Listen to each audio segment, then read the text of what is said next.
সুপ্রিয় শিক্ষার্থী, আজকে তোমাদের আমি দেখাবো বেনজিনের হ্যালোজিনেশন ও তার মেকানিজম।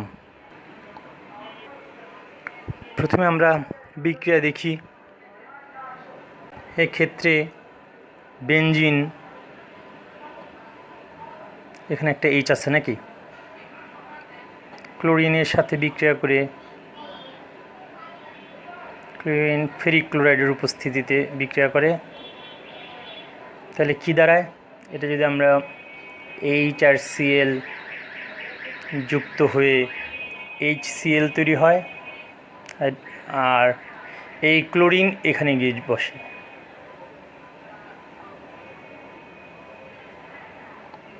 এই ক্লোরোবেনজিন তৈরি হলো। এই ক্লোরোবেনজিন তৈরি হলো, এটাই হ্যালোজেনেশন। এই মেকানিজমটা 3টা ধাপে ঘটে।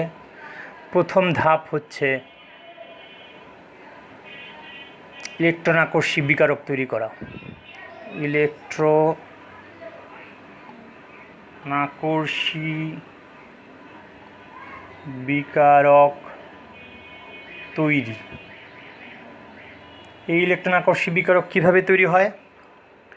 প্রথমে ক্লোরিন আর ক্লোরিন ফেরিক ক্লোরাইডের সাথে যুক্ত হয়। এখানে একটা ধনাত্মক আর একটা ঋণাত্মক। তো ফেরিক ক্লোরাইড এই ক্লোরাইড আয়নের সাথে যুক্ত হয়ে FeCl4 তৈরি করে। আর এই যে জিনিসটা তৈরি হয় এইটা হচ্ছে ক্লোরোনিয়াম আয়ন। ক্লোরোনিয়াম আয়ন। তো প্রথম ধাপে আমরা কি পেলাম? ইলেকট্রন আকর্ষী বিকারক তৈরি। এই ক্লোরোনিয়াম আয়ন ধনাত্মক চার্জযুক্ত, ইলেকট্রন আকর্ষী মানে ইলেকট্রনকে পছন্দ করে। ক্লোরোনিয়াম আয়ন তো ধনাত্মক চার্জযুক্ত, সুতরাং সেই ইলেকট্রনকে পছন্দ করবে। 2 কার্বোনিয়াম আয়ন গঠন। কার্বোনিয়াম আয়ন গঠন।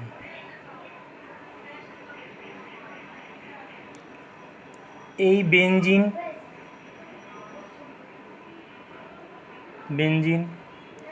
এইটার সাথে ক্লোরোনিয়াম আয়ন যুক্ত হয়। এই ক্লোরোনিয়াম আয়ন, তো আমরা জানি ক্লোরোনিয়াম আয়ন ইলেকট্রন আকর্ষী বিকারক, মানে ইলেকট্রনকে আকর্ষণ করে। তাই এই বেনজিনের এইখানে ইলেকট্রন কোথায় আছে? বেনজিনের এখানে ইলেকট্রন আছে এই বলয়ে। আমরা জানি যে এখানে সঞ্চরণশীল পাই ইলেকট্রন থাকে। পাই ইলেকট্রনগুলি সঞ্চরণশীল থাকে, যেহেতু ইলেকট্রন ক্লোরোনিয়াম আয়ন যেহেতু ইলেকট্রন আকর্ষী বিকারক তাদের পছন্দ করে, তখন তারা একটা মধ্যবর্তী কার্বোনিয়াম আয়ন তৈরি করে। এটাকে আমরা লিখি এরকম করে, ডট ডট দাও আর এভাবে দাও, প্লাস এই হাইড্রোজেন এই Cl। তা এইটা হচ্ছে কার্বোনিয়াম আয়ন তৈরি করলো। এখন যে ইলেকট্রন দেয় সে ধনাত্মক, আর যে ইলেকট্রন নেয় ক্লোরোনিয়াম আয়ন ইলেকট্রন নিয়ে ক্লোরিন তৈরি হলো। কার্বোনিয়াম আয়ন কোনগুলি? ধনাত্মক চার্জযুক্ত কার্বন আয়নকে কার্বোনিয়াম আয়ন বলে। ধনাত্মক চার্জযুক্ত কার্বন আয়নকে কার্বোনিয়াম আয়ন বলে। এই মধ্যবর্তী কার্বোনিয়াম আয়ন গঠন হলো। এখন হচ্ছে প্রোটন অপসারণ। প্রোটন অপসারণ। প্রোটন অপসারণে কি ঘটে?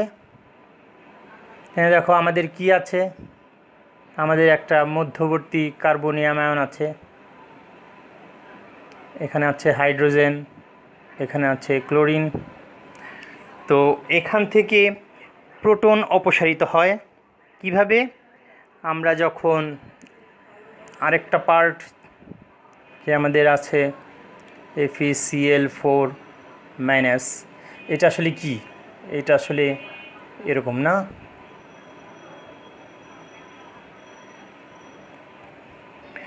তো এই হাইড্রোজেন কি করে?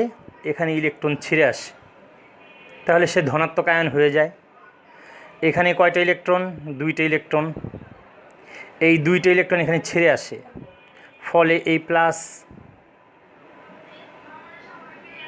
আর থাকলো না। কি থাকলো? ক্লোরিন। আর কি থাকলো? এই যে হাইড্রোজেন আয়ন আর Cl মাইনাস কিসে যুক্ত হয়ে গেল? HCl।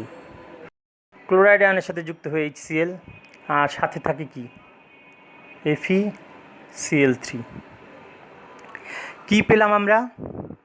আমরা পেলাম ক্লোরোবেনজিন। তো এটা কয় ধাপে ঘটলো? 3 ধাপে ঘটলো। প্রথম ধাপ হচ্ছে ইলেকট্রন আকর্ষী বিকারক গঠন করা, দ্বিতীয় ধাপ কার্বনিয়াম আয়ন গঠন করা, এবং শেষ ধাপে প্রোটন অপসারণ করা। তার মধ্যে এই বিক্রিয়াটি একটু মন্থর, কিন্তু এই বিক্রিয়াটা দ্রুতগতি সম্পন্ন। আশা করি সকলেই বুঝতে পেরেছ। যদি বুঝতে না পারো আমাকে জানাবে, আমি যথাসম্ভব উত্তর দেওয়ার চেষ্টা করব। আল্লাহ হাফেজ।